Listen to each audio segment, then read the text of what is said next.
All right, we are recording video. Let me hit right. Time to take my clothes off. Nope.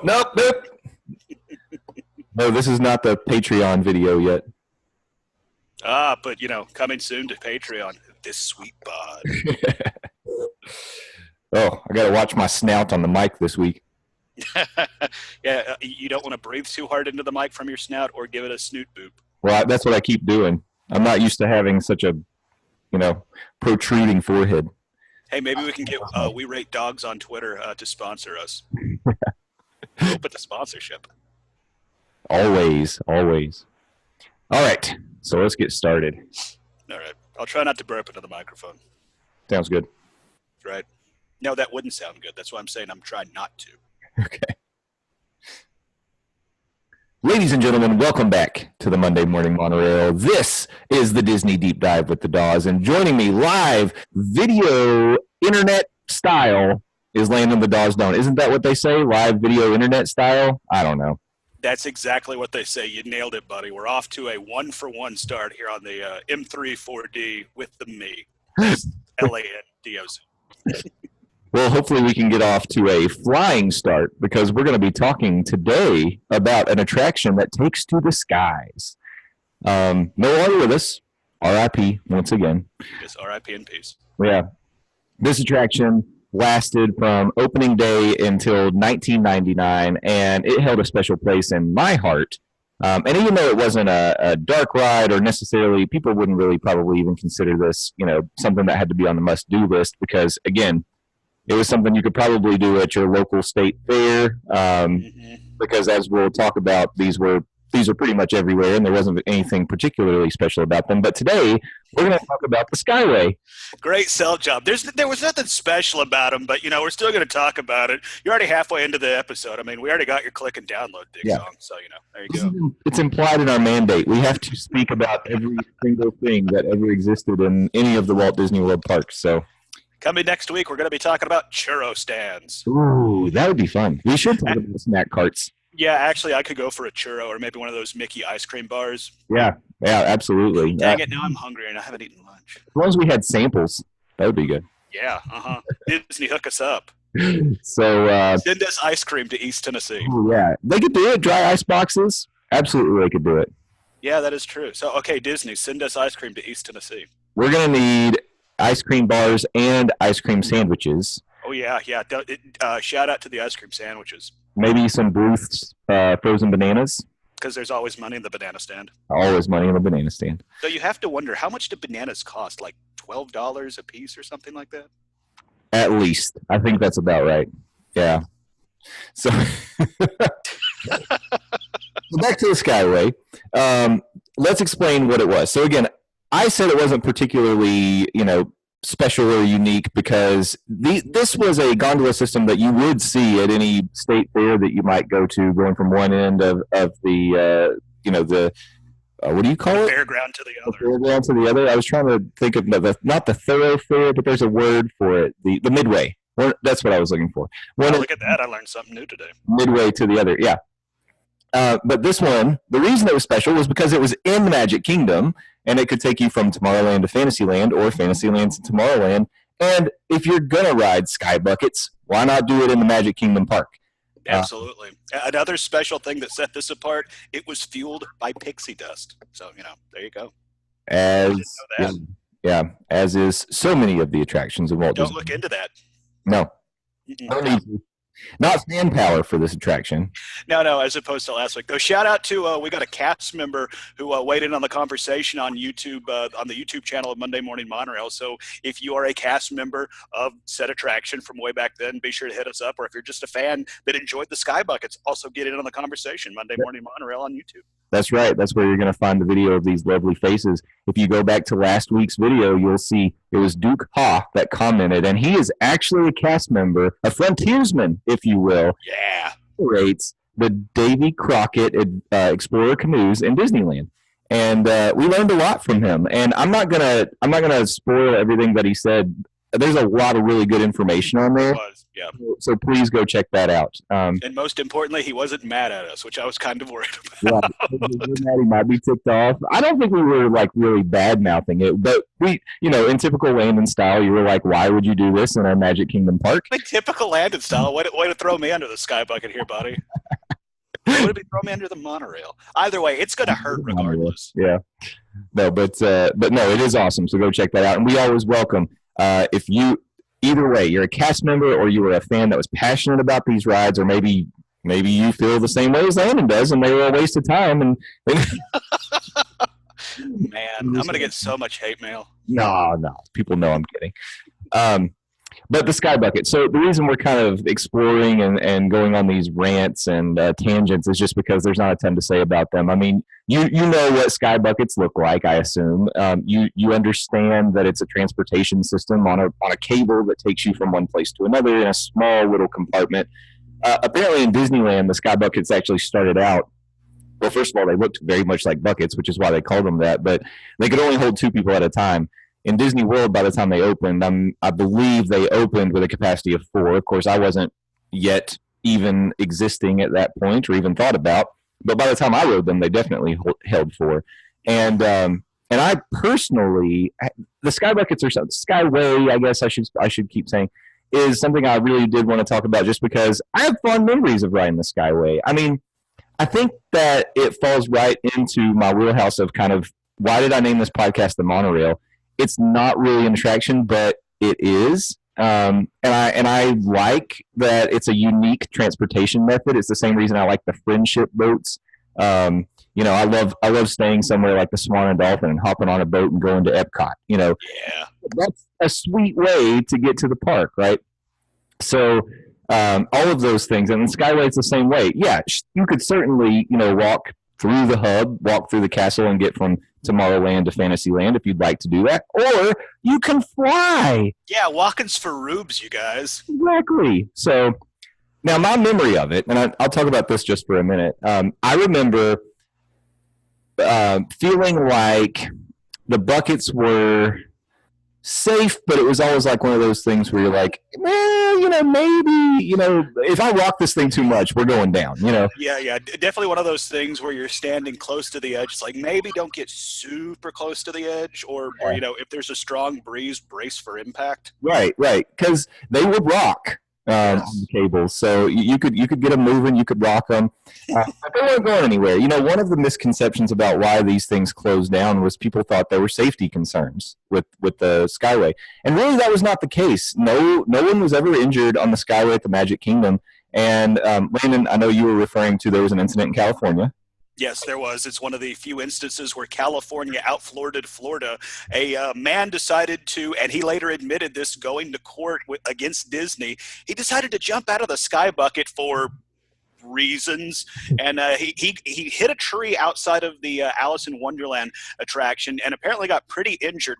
Was going to take Walt Disney to court for $25,000, but leading up to his trial date, he did later admit, yeah, I just kind of jumped out again for reasons. So there was at least in our show prep and stuff like that, there has only been one injury, and it was self-inflicted and 0 fatalities. So I know that's one of those Disney myths that has perpetuated out there. So let me and Jay be the mouse busters, and myth busted.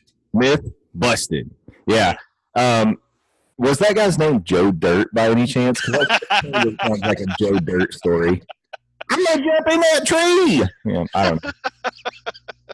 Classic Joe Dirt style there, and then soon 25,000. I bet he got that number from Dr. Evil. Yeah, throw up the pinky. Though you have to remember, like back when this ding dong decided to take flight from the Sky Bucket, I'm sure $25,000 was a whole lot more money than it is now.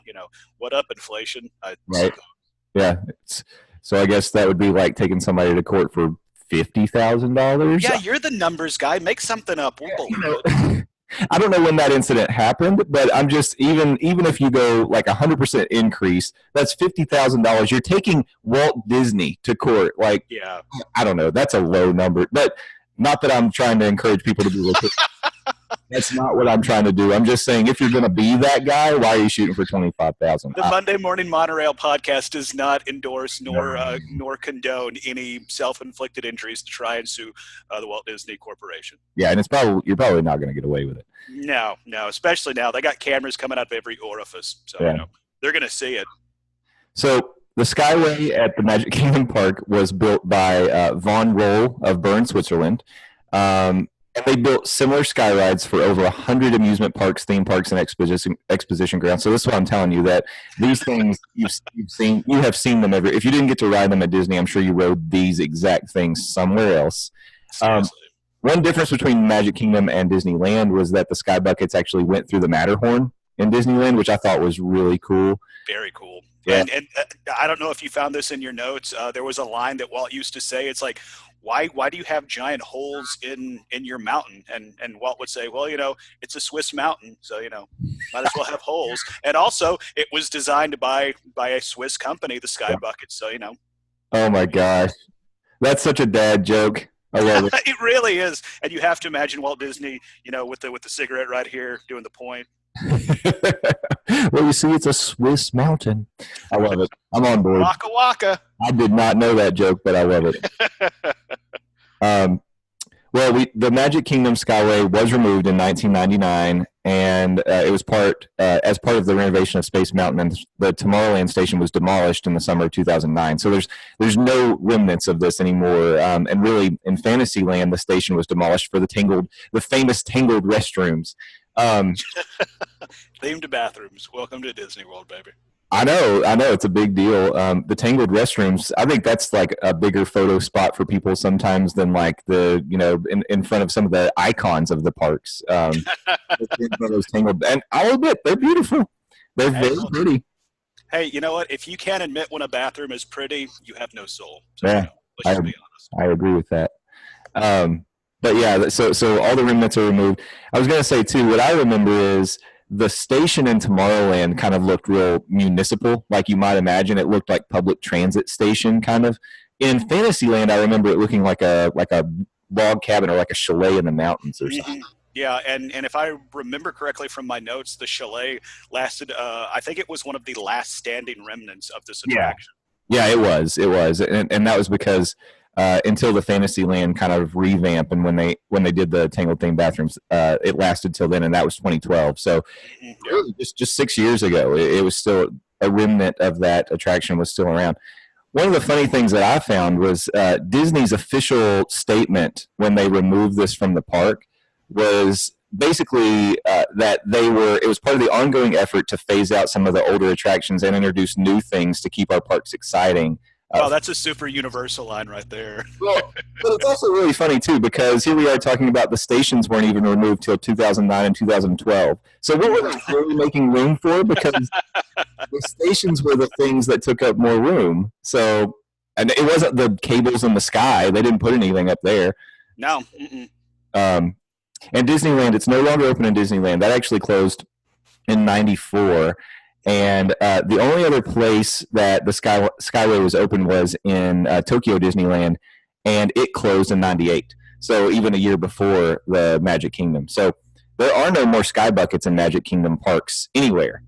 But going back out to the left coast, I did want to point out in the finding of my notes, I thought it was interesting. Part of what really brought on, I guess, the discontinuation of the sky buckets was the Matterhorn's structure, the big giant support that held the Matterhorn up. It was starting to show some cracks and fatigue. And they needed to repair it, so they were faced with two options. One, tear down the Matterhorn and build it and I guess reinforce it, then build the Matterhorn back up, or take down the sky buckets. And they clearly went with option 2. Yeah, they did. That's interesting. I didn't realize that. So there you go. There was a safety concern, but it wasn't for the Skyway. It was for the Matterhorn. Exactly, yeah. So, well, we're talking about a ride that's no longer with us. In the past, we need to come up with some phrase for this. I keep saying RIP, and you say, RIP in peace. RIP in peace. We need some sort of like rest in attraction heaven or something. RIAH. I don't like we'll come up with something else. But or listeners, hit us up. But give your really long, convoluted Twitter handle that they can hit you up at. Morning Monorail. It's not There that. you go. Says you. But let's talk about the future for a minute, because here we're talking about something that you can't do anymore, and remembering, at least in my case, remembering it fondly. I don't know if you felt the same way. Yeah, I mean, you talked about the view, and like I remember when I went on it, it was before the Dumbo ride got the enclosure, so you could look down on the Dumbo ride. And when I rode it, it was also when Leagues was still running, so you were able to look down into the lagoon. I thought that was pretty cool as well. So I do have fond memories, and also like my little brother standing on the other side of the cart trying to rock it back and forth. I'm like, Tyler, no, we're all going to die. Knock it off. Of course, he would be doing that. So good. Okay, so we both remember it fondly, and we're going to get to relive those memories in a way, because gondolas are coming back to Walt Disney World. I mean, if you're a listener of this podcast, and I guess you are, because here you are, you will know that to this point, I've been very vocal about my support for the Skyliner coming to Walt Disney World in the fall of 2019. I've heard that a couple times on this podcast, yes. Yeah. And I continue to be very excited about it, and I do feel like it's like a nod to the past while looking to the future, which is something that Disney does in a really nice way a lot of times. These gondolas, instead of taking you from one area of the Magic Kingdom to another, are actually going to transport you from resorts to parks, which is an even better way to do it. Right? I am absolutely on board with riding the gondolas from somewhere like Pop or Art of Animation to the studios or Epcot, or even between resorts, because that's something you could do too. You're over at Pop, you want to go try out Sebastian's Bistro at Caribbean Beach, hop on the gondola, and by the way, what's that one place at the Safari restaurant with the bread service that I hear so much about on this podcast? Yeah, go hit that up. Well, okay, so that's interesting, because I have heard that if the Skyliner is a successful experiment, that they might expand the Skyliner to Animal Kingdom. I mean, the Animal Kingdom Lodge, which would be great, because right now that's a deluxe resort, but your only transportation option is the buses. Yeah, it feels very remote and excluded from all the other mass transit that Disney has going on. So hopefully, fingers crossed, this is a success and we can see that expanded to the lodge. I would love it. I think that would be really cool, and that would be a nice little perk. All the other deluxe resorts, when you think about it, have other modes of transportation aside from just buses. Typically, it's either the monorail if you're in the Magic Kingdom loop, or the boats. Yeah, boats hitting the parks by water, baby. Yeah, so it would be nice for the Animal Kingdom to get that love. But you're going to have stations for the new gondolas at Epcot and Disney's Hollywood Studios. At Pop Century, Art of Animation, they're going to share one. And then the hub is actually at Caribbean Beach. And then there's also going to be a station at the new Riviera Resort that's still under construction. So, and all of the stations are going to be built in the style of whatever they're closest to, right? So at the International Gateway at Epcot, the hub's actually going to reflect the European pavilions with metal and glass canopies, hand-painted murals. Wow. Yeah, so trying to fit in with the aesthetics of whatever's surrounding them, which makes a lot of sense. So, and it'll make each ride, I guess, feel unique depending on where you're going or coming from. Mm-hmm. Yeah. One thing that I've been thinking about with the gondolas is I have had the question, how fast are these things going to go, and how long will it take me to get from one place to another? 70 miles an hour. It's Disney's Fast and the Furious, y'all. 70 miles an hour. So white knuckle trip in the sky. Definitely want to make sure there's some accidents on that one at 70 miles an hour. Hey, hashtag no AC, right? So that 70 mile an hour will be a nice breeze in the gondolas. But no, actually, according to notesfromneverland.com, the gondolas are going to travel somewhere between 11 miles per hour and 12 miles per hour. They said specific notes they had were 11.4, so they round down to 11. So that's a pretty good clip. Yeah, I mean, that'll get you there. And again, it beats, waiting for a bus. Faster than you could run, so. Well, says you. Depends on who you're running to, I guess. Yeah, I have some very deceiving fat guy speed, if I'm being completely honest. Very Chris Farley-esque, Well, this website, based on their estimate of the speed, did the work for us and basically calculated travel time between locations. And this is pretty cool. I recommend you go to notesfromneverland.com and check out these. They got a spreadsheet, and then they actually add the calculated time between stations onto the map of the Skyliner, which is nice. But let's say, for example, you wanted to go from Art of Animation, Pop Century to the Hollywood Studios. In total, that's about a 12-minute trip. Now, here's the thing. That's quick. The longest trip you're ever going to take, according to their notes, the longest trip will be from either Art of Animation Pop Century to Epcot, which will be 17 and a half minutes.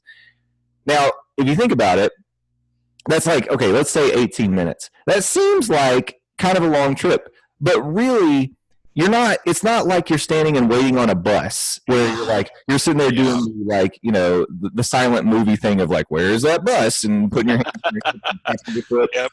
You don't have to do any of that because the gondolas are going to be continuously moving through the stations. So really, I don't think, unless you're leaving a park at night and you're waiting in a line to get on a gondola, I don't think you're very often going to be waiting very long to get on a gondola.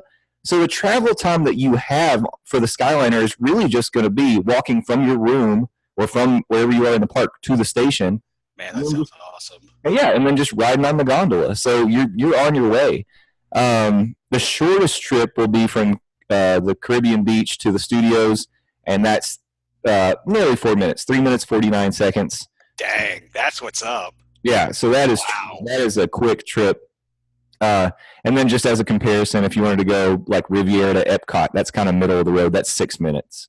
Still, but I mean, again, like you pointed out, an 18-minute trip.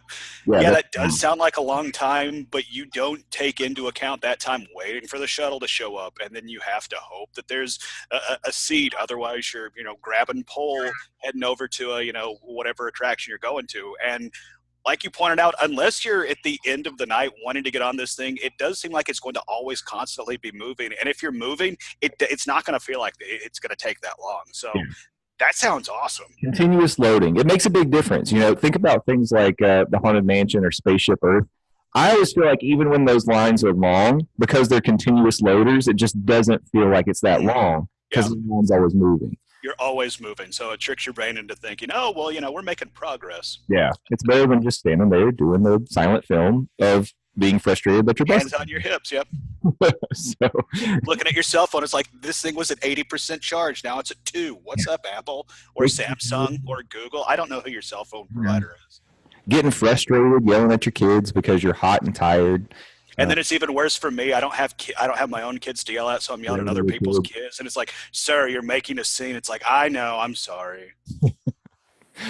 So this was a bit of a mixed M34D, looking at the past, but looking into the future of what's coming in. And I kind of like this style. I kind of feel like in the future, if we have attractions that have gone away, but they've been replaced with something, maybe we ought to double up a little bit. And absolutely. So, everybody keep a lookout for Stitch's Great Escape coming soon. Right. Exactly. Yeah, we got a few things to talk about there because as we mentioned, that's been kind of a revolving door location. So yeah, like I know there's a term in the restaurant industry for a location being snake bit. It kind of feels like that spot in Fantasyland or Tomorrowland, excuse me, kind of snake bit. Yeah, almost like a witch's curse. Ooh. So please hold. The reason I keep leaning over like this is I'm looking at our recording time. So we're about 20 minutes right now. Okay, that feels about right. Yeah. Shut up! It worked.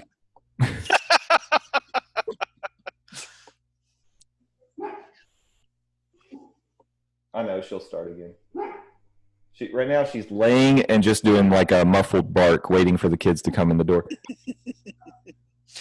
There you go. Bark.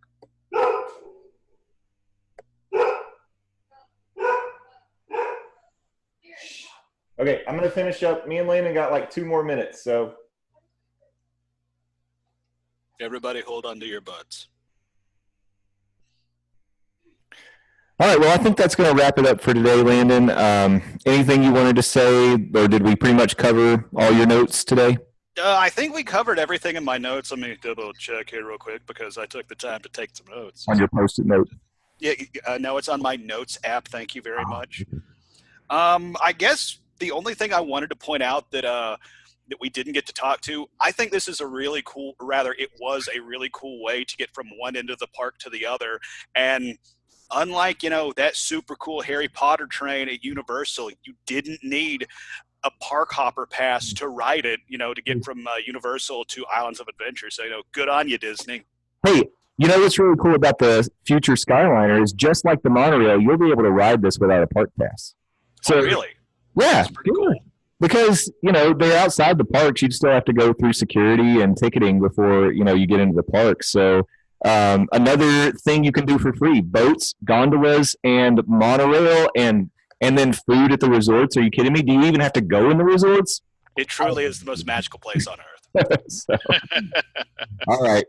Well, Landon, thanks for joining me today. Next week, a little teaser, M34D is going to look a little bit different. As you may know, the Switcheroo Skidoo is happening next. I can't speak. Let's try it one more time. The Switcheroo Skidoo is happening next week with Dillo's Diz, and I'm just going to tell you, you're going to want to tune in for this M34. You're going to want to tune in for the whole thing, but in particular, M34D is going to be. I think it's going to be a lot of fun. So it's going to be fun on the bun.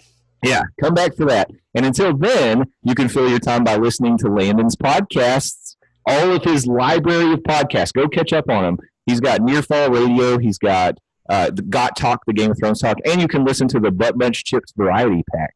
Oh, yeah, I forgot I did that thing ever once. all of these can be found on buttmunchchips.com. That's Landon's centralized hub for all things Landon. Right. Yeah. I mean, what a sell job right there. And no, we don't sell chips. I had to explain that on a radio hit I was doing with the Good Brother Rap this week. We do not sell chips because if you think dealing with the FCC is frustrating, try dealing with the FDA. Exactly. Yeah. I know you'd fill your chips with Olestra too. Just you want anal leakage, I'm sure. Oh, of course, yeah. And wow. Okay, I thought we were trying to keep this PG, buddy. Wow. I can't believe that I, Landon, don't have to be the adult here, ladies and gentlemen. We're clearly taking this monorail off the track. So on my way out, let me plug my Twitter, LANDOZ. Please go follow me, Landon Doan. I'm the best. Landon. All right. Thanks, buddy. We will see you next week, ? Yeah, with anal leakage.